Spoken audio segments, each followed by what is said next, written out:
नाज़रीन आदाब, न्यूज़ 18 उर्दू में आपका इस्तकबाल है। मैं हूं मोहम्मद विसाल आजम। 14 जिले, जी हां, 1 2 3 4 नहीं बल्कि पूरे के पूरे 14 जिले और 1000 से ज़्यादा गांव, ये सूरत हाल है बिहार की, जो सैलाब से बुरी तरह से मुतासर हैं और करीब 60 लाख के आसपास आबादी बताई जा रही ऐसी है जिस पर सीधा असर पड़ा है सैलाब का। क्या ये सैलाब का कहर या सैलाब से तबाही बिहार में कोई नई बात है? बिल्कुल नहीं। मर्ज अगर नया हो तो उसका इलाज थोड़ा मुश्किल होता है, लेकिन अगर कोई मर्ज पुराना है, बार बार आता है, तो उसका इलाज ढूंढा जा सकता है, ढूंढ लिया जाता है। क्या बिहार ने सैलाब का मर्ज ढूंढा, इसका इलाज ढूंढा? इस मर्ज का जो मौजूदा हालात हैं, उसके अलावा जो कोरोना के मामले हैं, अब खास तौर से बिहार में तेजी से फैल रहे हैं। रोजाना तकरीबन 2000 के आसपास मामले या उससे ज्यादा अब बढ़ते चले जा रहे हैं। खास तौर से पटना, जो वहां के दारुल हुकूमत है, वो पूरी तरह से कोरोना की गिरफ्त में है। इन हालात में जबकि बहुत जल्द बिहार में इंतखाबात भी होने हैं, क्या है तैयारी और हुकूमत को यानी सरकार को जो विपक्ष है, अपोजिशन है, किस तरह से वो घेर रहा है, इसी पर आज बातचीत।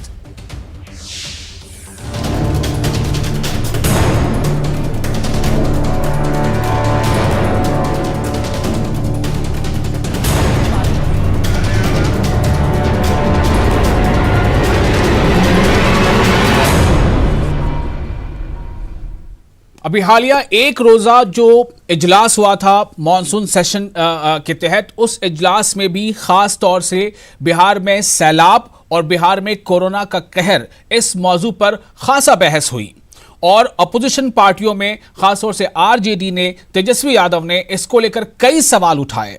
सवाल खुलकर ये उठाए कि आखिर सरकार कर क्या रही है, क्या वाकई बिहार में बहार है?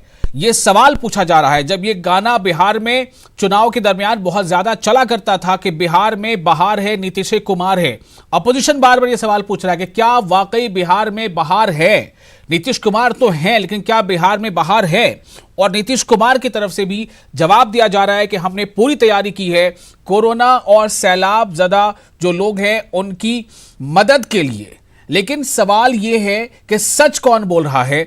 वो वहां की आवाम बता पाएगी, वहां के अवामी नुमाइंदे भी बता पाएंगे अगर वो इस बुनियाद से या इस पार्टी लाइन से अलग होकर बोले। इसमें कोई शक नहीं है। जो तस्वीरें हम अभी कुछ देर पहले आपको दिखा भी रहे थे कि 14 अजला ऐसे हैं बिहार के जो सैलाब से बुरी तरह से मुतासर हैं। तकरीबन 60 लाख की आबादी है जिस पर सीधा असर पड़ा है। उन्हें अपने घर बार छोड़कर अलग रहना पड़ रहा है। अमवात जो है उनका हिंसा भले ही अभी डबल फिगर में हो, लेकिन यह बताया जा रहा है कि पूरी रिपोर्ट सामने नहीं आ पा रही है। अगर सचमुच पूरे आंकड़े सामने आए तो तबाही बहुत ज्यादा नजर आएगी। तेजस्वी यादव के मुताबिक नीतीश कुमार सिर्फ और सिर्फ अफवाह फैला रहे हैं। तो तेजस्वी यादव का कहना है कि हुकूमत कोरोना मरीजों का बेहतर इलाज कर रही है, जबकि कोरोना ने रियासत के सेहत के शोबे को जमीन पर लाकर खड़ा कर दिया। ये तेजस्वी यादव कह रहे हैं। तेजस्वी यादव का हमारे पास बयान भी आपको हम सुनाएंगे, लेकिन नीतीश कुमार भी ये कह रहे हैं कि हमने पूरी तैयारी की है और हर सतह पर मदद की जा रही है। साथ ही यह खबर यह भी है कि 4-4 लाख रुपए ऐलान का मुआवजा है उनके लिए जिनकी मौत कोरोना या सैलाब की वजह कर होती है, उनके लवाहिकीन के लिए। आइए आपको सुनाते हैं कि तेजस्वी यादव ने कहा क्या है। जब 3 सदस्यीय टीम जब आई, वो कहती है कि कोविड पे आप लोग कोई खर्च ही नहीं कर रहे पैसा, तो ये तो केंद्र सरकार की ही है। जब कहता है नीति आयोग की आप फिसड्डी हैं, तो ये तो केंद्र सरकार का ही। और महोदय, मजदूरों के बारे में सुप्रीम कोर्ट ने जो कहा था कि जो भी आएंगे उसको रोजगार दिलाना जो है मुख्यमंत्री की जिम्मेदारी है, सरकार की जिम्मेदारी है, लेकिन मुख्यमंत्री ने कोई रोजगार की जिक्र नहीं की, मजदूरों का जिक्र नहीं किया, उस चिट्ठी का भी जिक्र नहीं किया जिसमें मजदूरों को अपमानित किया गया। तो ये सारी चर्चाएं जो है ये होनी चाहिए महोदय। भूखे लोग मर रहे हैं, रोजगार नहीं है। रोजगार पे भी हम लोग चाहेंगे कि भाई ठीक है, मिलजुल करके काम करना है, हम तो कहते नहीं, लेकिन आप ही 45 दिन बाद जो है अध्यक्ष महोदय आपने वीडियो कॉन्फ्रेंसिंग कराई थी और हमने आज भी कहा कमेटी क्यों बनाई जाए, सब विधायक जितने जनप्रतिनिधि है सबको ड्यूटी में लगा दीजिए, सब लोग ड्यूटी में लगे, सब लोगों का सही फीडबैक आएगा ग्राउंड से। जो अधिकारी कहता है वो मानते हैं। 3-3 प्रधान सचिव आप बदल देते हैं, तो हम तो कह रहे ठीक। विधायकों की भी जिम्मेदारी और ड्यूटी लगाई जाए, सब अपने अपने क्षेत्र में ब्लॉक में अधिकारी से समीक्षा कर सके और सरकार को सही फीडबैक दे सके। ठीक। खाली कमेटी से नहीं, हम लोग तो चाहिए। अब काफी लंबी चौड़ी तकरीर थी तेजस्वी यादव की, और तेजस्वी यादव ऐसी तस्वीरें भी देखने को मिली है कि वो घूम घूम कर गांव में और कई जगहों पर जाते हैं और अपनी उनकी पार्टी की तरफ से लोगों को जो सैलाब ज़दा है, मुतासरा है, उन्हें पूरी सब्जी भी खिलाई जाती है। लेकिन हुकूमत जो है बिहार की, वो भी बार बार ये कह रही है कि हमने तैयारी पूरी कर रखी है और हर सतह पर जितना मुमकिन है जो अफसरान हैं वो इसका जायजा ले रहे हैं सैलाब से तबाही का, और इसके हिसाब से उन्हें कोशिश की जा रही है कि ज़्यादा से ज़्यादा और जल्द से जल्द मदद पहुंचाई जा सके। कोरोना को लेकर के भी इस तरह की बातें आ रही है कि कोरोना की भी तैयारी मुकम्मल नहीं है, ये सवाल अपोजिशन उठा रहा है। हम इस पर मजीद बातचीत करेंगे। हमारे साथ नेमतुल्लाह साहब जुड़ रहे हैं जो आरजेडी के एमएलए हैं, और आपका इस्तकबाल है। कुछ ही देर में हमारे साथ जुड़ेंगे मेजर इकबाल हैदर जो जेडीयू की नुमाइंदगी करेंगे, जेडीयू के सीनियर लीडर हैं, और संजय सराफ भी हमारे साथ जुड़ेंगे जो लोक जनशक्ति पार्टी की नुमाइंदगी करेंगे। फिलहाल हम बात करते हैं नेमतुल्लाह और हमारे जो नुमाइंदे हैं महफूज पटना से, वो हमारे साथ जुड़ रहे हैं। महफूज, सबसे पहले मैं आपसे ये जानना चाहूँगा कि एक जो ताज़ा हालात हैं कोरोना के ताल्लुक से पटना या फिर ये कि पूरे बिहार में, वो इस वक्त क्या इशारा कर रहे हैं कि तैयारियां कितनी है? उसके बाद दूसरा सवाल है कि सैलाब को लेकर सरकार हर साल जो है इस तरह का सामना करती है, मुसीबतों का वहां के लोग करते हैं, उसके बावजूद तैयारी कितनी है? महफूज, देखिए आजम, ये बहुत बड़ा मामला है कि 62,000 से ज्यादा कोरोना मरीजों की तादाद बिहार में हो गई है, जिसमें पटना में 10,000 से ज्यादा जो है कोरोना मरीजों की तादाद हो गई है, और 10,000 से ज्यादा ये आंकड़ा पार कर रहा है। सबसे बड़ा सवाल है कि एक तरफ हुकूमत कह रही है कि वो कोरोना मरीजों का बेहतर इलाज कर रहे हैं, ट्रीटमेंट कर रहे हैं, जबकि हकीकत ये है कि अस्पतालों में अब बेड नहीं है और अस्पताल में कितनी जगहें खाली है ये लोगों को बताया नहीं जा रहा है। ये एक बड़ा सवाल है। लोग जो है पटना के परेशान हैं कि वो किस अस्पताल में जाएं।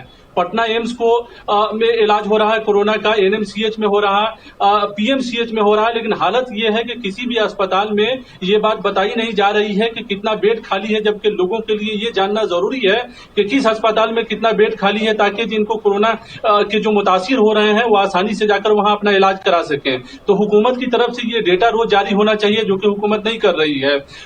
हेल्थ सेक्टर का आलम यह है कि कोरोना के पेशेंट वहां पहुंच रहे हैं, उनको ठीक से इंटरटेन नहीं किया जा रहा है, जबकि वजीर आला नीतीश कुमार कुछ और बात करते हैं। आपने देखा कि एक दिन के मानसून सेशन में जिस तरह अपोजिशन और हुकूमत के बीच में इल्जाम तराशी का दौर चला, ये सिर्फ एक सियासत था और सियासी दिखावा था। चूंकि बिहार में असेंबली का इंतखाब है और अपोजिशन के लिए भी और हुकूमत के लिए भी ये एक बड़ा चैलेंज है कि लोगों को किस तरह से खुश किया जाए, खासतौर से जब कोरोना का वबा सामने है और 14 जिलों में लाखों लोग जो है सैलाब से मुतासिर हैं और वो काफी नाराज हैं हुकूमत से। अपोजिशन से भी नाराज हैं कि अपोजिशन पार्टी के लीडर भी वहां पे पहुंचते नहीं है और सियासत करते हैं आकर। देखिए, दो सवाल यहाँ पे है। एक तो कोरोना के मामले में जो है हुकूमत बिल्कुल नाकाम रही है, लोगों को सहूलत पहुंचाने में। अस्पताल की जो हालत है वो बहुत खराब है, कोरोना मरीजों का बेहतर इलाज नहीं हो रहा है। दूसरा सवाल है सैलाब का, कि जो नेपाल और इंडो नेपाल जो सरहद से लगे हुए बिहार के जो जिले हैं, मगरबी चंपारण से लेकर किशनगंज तक 14 जिले ऐसे हैं जहां सैलाब से हजारों गांव जो है तबाह हो चुके हैं, गांव में पानी घुस गया है, लोग ऊंचे मकाम पे पहुंच रहे हैं। जिला इंतजामिया की तरफ से ये कहा जा रहा है कि कैंप लगाकर उन्हें उनके खाने पीने का इंतजाम किया जा रहा है। हालांकि बहुत सारे ऐसे जिले हैं जहां लोगों को खाने पीने की भी मुश्किल आ गई है।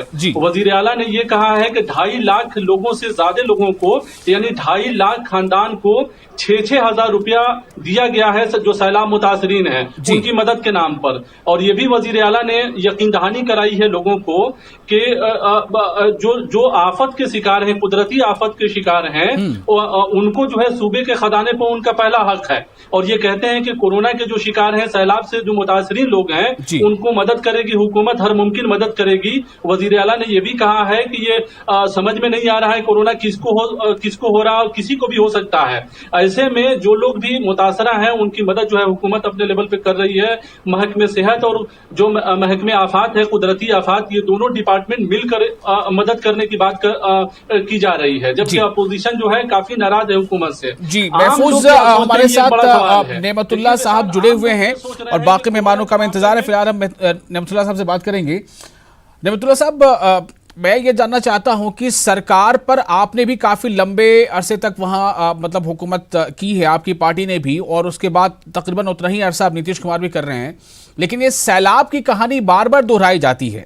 कब तक बहाने तलाश करते रहेंगे? इसका जब बीमारी का पता है तो इलाज मुमकिन क्यों नहीं हो पाता?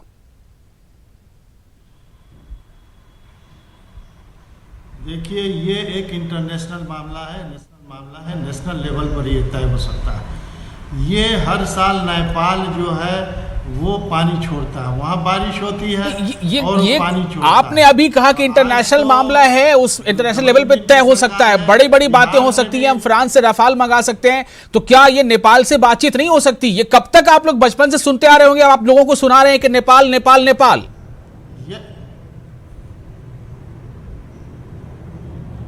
इसी बात को तो हम कह रहे हैं कि अभी तो डबल इंजन की सरकार है, क्यों नहीं बात करके 15 साल में इसको सोल्यूशन निकाला। आज जो इस पर बहस हो रहा है तो इसको तो सोल्यूशन को निकालना चाहिए। जो बांध है, हर साल फ्लड फाइटिंग पर करोड़ों रुपए खर्च किए जाते हैं, उस बांध पर क्यों नहीं किया गया? और कल जिस तरह से तेजस्वी यादव ने, नेता प्रतिपक्ष ने जो बात रखी, एक बात की सरकार ने जवाब दिया। और जहां तक हम बता रहे हैं कि पिछले साल जो है वो हमारे ही क्षेत्र में माननीय मुख्यमंत्री गए थे और स्कूल में उन्होंने बृहद फंक्शन किया था, करोड़ों रुपया उस पर खर्च हुआ।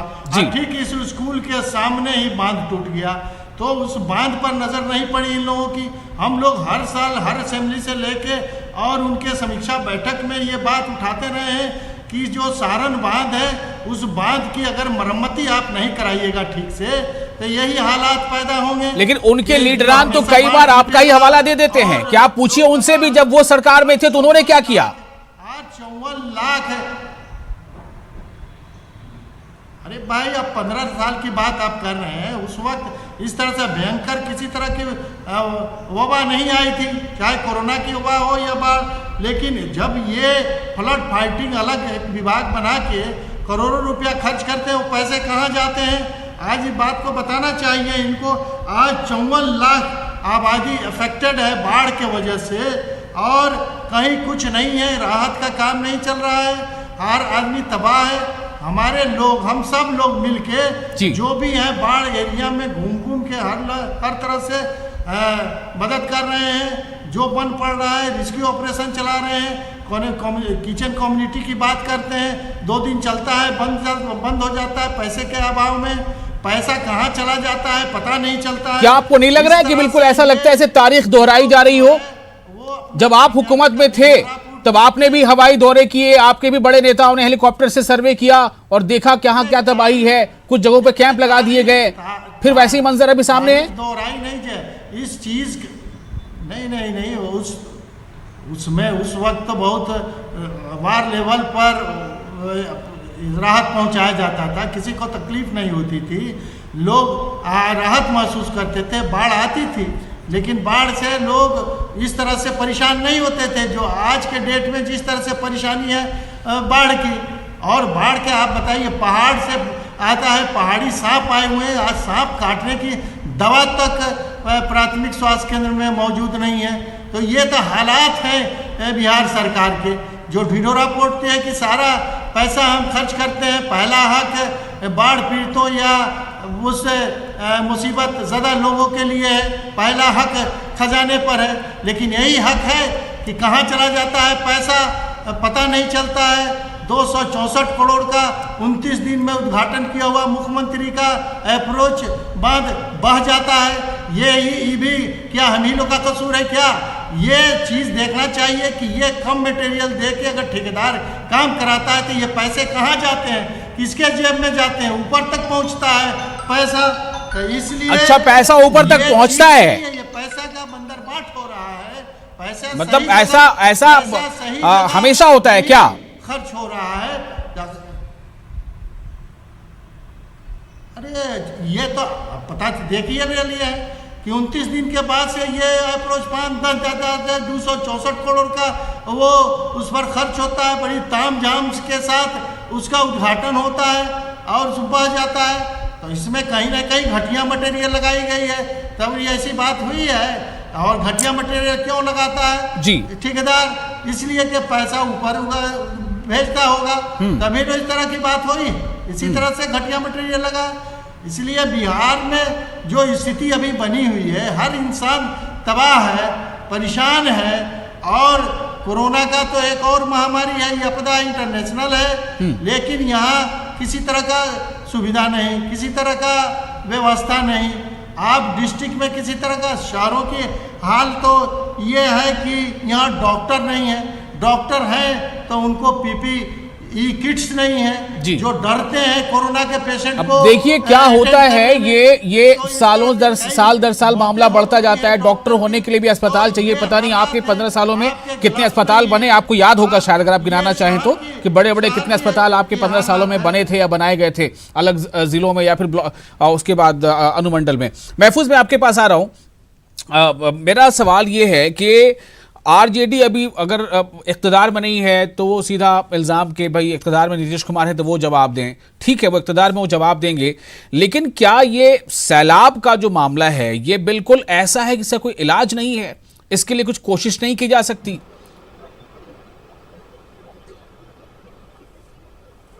देखिए वैशाली, ये एक बहुत बड़ा मामला है। खास तौर से जो पूरा नेपाल और बिहार का जो बॉर्डर लगता है मगरबी चंपारण से लेकर किशनगंज तक, ये एक बड़ी आबादी है और हर साल जो है सैलाब के चपेट में ये लोग आते हैं। इनकी खेती तबाह हो जाती है, घर बर्बाद हो जाता है, कई लोग जो है बिल्कुल गरीब हो जाते हैं, वो कोई पुरसाने हाल उनका नहीं होता है, रोजगार चौपट है। देखिए वैशाली, एक बड़ा सवाल ये भी है कि कोरोना के वजह से जो दिल्ली, पंजाब, हरियाणा बाहर से जो मजदूर यहाँ बिहार लौट कर आए हैं, वो यहाँ आकर किसी तरह अपनी खेती करके गुजारा करना चाहते थे, तब तक जो है सैलाब की मार उनके ऊपर आ पड़ी है। यानी जो लोग बाहर मजदूरी करते थे, बिहार में वैसे भी कोई रोजगार नहीं है। आपको मालूम है यहाँ खेती पर लोग जो है डिपेंड करते हैं, बड़ी आबादी खेती पर डिपेंड करती है और उनकी खेती तबाह हो गई है, कोई पूछने वाला नहीं है। अब सवाल यह है कि वो खाएंगे कैसे? हुकूमत जो है ये कह रही है कि 2.5 लाख लोगों के घरों, खानदान को 6-6 हजार रुपया दे दिया गया है। सवाल है क्या 6 हजार रुपया में लोगों का गुजारा हो जाएगा? एक बड़ा सवाल यह है कि आप कह रहे हैं कि कैंप जो है लगाया गया है और कैंप में जो है खाने पीने का इंतजाम किया गया है। आप ये भी जो है आपने वादा किया था कि जो मजदूर बाहर से आए हुए हैं बिहार में, उनके लिए रोजगार का इंतजाम किया जाएगा। आपने वो भी नहीं किया और सैलाब आ गया, सैलाब में खेती खत्म हो गई, घर खत्म हो गया। अब जो है वो मजदूर कहाँ जाएंगे? वो सख्त नाराज है हुकूमत से भी और वो सख्त नाराज है अपोजिशन पार्टियों से भी। अपोजिशन पार्टी के लोग भी जब सैलाब आता है, जब लोग परेशान होते हैं, और तब जो है इनका भी काफिला चला जाता है मुख्तलिफ जिलों का दौरा करने और वहां जाकर ये भी सियासत करते हैं, लोगों को खुश करते हैं और ये कहते हैं, ये हुकूमत को जो है कटघरे में खड़ा करते हैं चुनाव को मद्देनजर, ताकि लोग जो है खुश होकर इनको वोट दें। और हुकूमत ये कहती है कि हमने माली मदद दिया है और सैलाब मुतासरा इलाका जो है हुकूमत घोषित करेगी और उसके बाद किसानों को मुआवजा देने की बात करेगी, ताकि किसान खुश होकर जो है उन्हें वोट दे। तो बिहार में जो है एक तरह से कहें सिर्फ वोट की सियासत है, काम की सियासत नहीं। अगर काम की सियासत हुई रहती तो कोसी का बाढ़ पहले भी आ चुका है, आपको मालूम है 98 में भी बाढ़ आया था और 2005 में भी जो है सैलाब ने कहर बर्पा किया था बिहार में। लेकिन उस वक्त से लेकर अब तक सिर्फ जो है प्लानिंग बन रहा है। मौजूदा हुकूमत भी सिर्फ मंसूबा बना रही है और मंसूबा बनाती है, बांध बनता है, फिर वो टूट जाता है, सड़कें बनती है, सैलाब उसको तोड़कर चला जाता है और फिर सड़कें बनाई जाती है। तो एक तरह से कहीं कि रियासती हुकूमत का पैसा भी खर्च हो रहा है खामखा और लोगों को जो है उसका सहूलत भी नहीं मिल पा रहा। लोग जो है सोचते नेपाल से पानी आता है, नेपाल जाहिर है, अगर चंपारण की बात करें, अभी चंपारण डूबा हुआ है बुरे तरीके से, दोनों चंपारण खास तौर से। और नेमतुल्ला साहब गोपालगंज के हैं, गोपालगंज भी इनका पूरा डूबा हुआ है। तो वहां से नेपाल की दूरी जो है बहुत ज्यादा नहीं है, 30 किलोमीटर और 50 किलोमीटर की दूरी पर नेपाल का सरहद शुरू होता है और 50-60 किलोमीटर के बाद जो है पहाड़ शुरू हो जाता है। पानी वहां शदीद बारिश होती है और वो पूरा पानी जो है चंपारण के इलाके में, गोपालगंज में, सीवान, शिवहर और इसी तरह फिर बढ़ते बढ़ते मधुबनी, दरभंगा। मैं जो है मेरा सवाल यहाँ पर ये है कि हमें पता होता है कि इस तरह की एक तबाही, एक परेशानी आ सकती है, फला मौसम में आ सकती है, तो हम आने से नहीं रोक सकते, लेकिन आने के जो खतरात हैं उसको थोड़े कम कर सकते हैं। हम उसके पहले से क्या इंतजामात करें, उसका ऑल्टरनेटिव क्या हो सकता है, ये हम कर सकते हैं। इस एंगल पे भी हुकूमतें काम करती नजर नहीं आती हैं। अब नेमतुल्ला साहब से मेरा सवाल अब कोरोना के ताल्लुक से होगा। नेमतुल्ला साहब, काफी बड़े बड़े चेहरे और पार्टियों के भी लीडरान भी जो है वो कोरोना के जद में आ रहे हैं।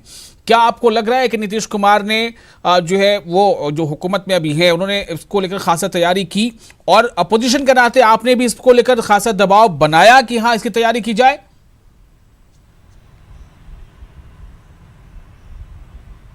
देखिए जी, नेमतुल्ला साहब को मेरी आवाज मिल रही है? देखिए, सबसे पहली बड़ी बात जी सबसे पहली बड़ी बात यह है जी कि पिछले असेंबली जो बजट सेशन चल रहा था उसको पहले ख़त्म करके और उसको रोक दिया गया और एक ही दिन में पूरे बजट को पास करके कोरोना के वजह से उसको स्थगित कर दिया गया। और उस वक्त से लगातार अपोजिशन ने कहा लॉकडाउन हो गया, अपोजिशन ने उस पर प्रेशर डाला कि मुख्यमंत्री जी इस पर चेक करावें कि पीपी किट्स मंगवाएं, जो भी सहूलतें कोरोना की है वो दिया जाए, आइसोलेशन सेंटर खोला जाए। और हम लोगों ने पार्टी ऑफिस को ऑफर कर दिया, तेजस्वी यादव ने अपने क्वार्टर को ऑफर कर दिया, लेकिन सरकार उस पर कोई ध्यान नहीं दिया।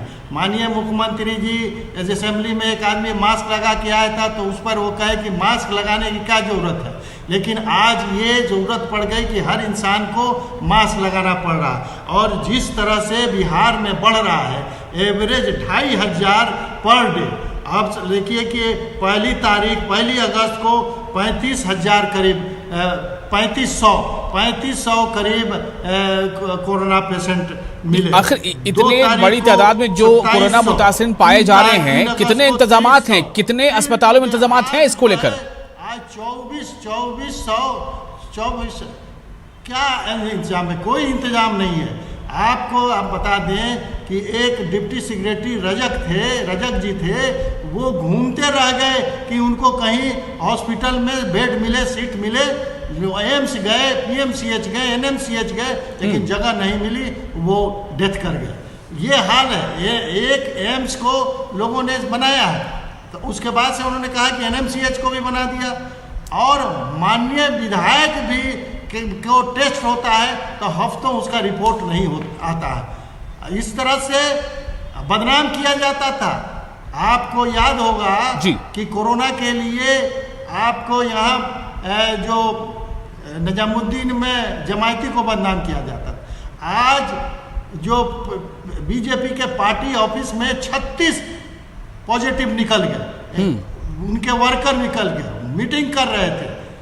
जो हम लोगों ने तो बहुत एहतराम किया जो प्रधानमंत्री ने लॉकडाउन का ऐलान किया और कहा कि कोई पॉलिटिकल फंक्शन, सोशल फंक्शन बंद कर दिया। हम लोगों ने इसके एक्टिविटी नहीं की, लेकिन ये लोग एक्टिविटी चालू की है। ये लोग चुनाव का तैयारी करते रहे, ये लोग वर्चुअल रैली कर रहे हैं, लेकिन जो असली मुद्दा है जो कोरोना के लिए वो नहीं कर रहा है। सही टेस्टिंग नहीं हो रहा है, कहीं भी टेस्ट नहीं हो रहा है। आप तो पटना का हाल इतना बुरा हाल है, तो ये हॉस्पिटल है, पटना कैपिटल है, लेकिन आप देख लीजिए जिस तरह पटने में कोविड पेशेंट बढ़ रहे हैं, और देहातों का क्या हाल होगा, और ब्लॉक का क्या हाल होगा, डिस्ट्रिक्ट का क्या हाल होगा। डिस्ट्रिक्ट में कोई इंतजाम नहीं है, डॉक्टर नहीं छूते हैं पेशेंट को, तुरंत रिकमेंड कर देते हैं कि पटना जाइए। अब गरीब आदमी कहाँ से पटना पैसा लेके जाएगा?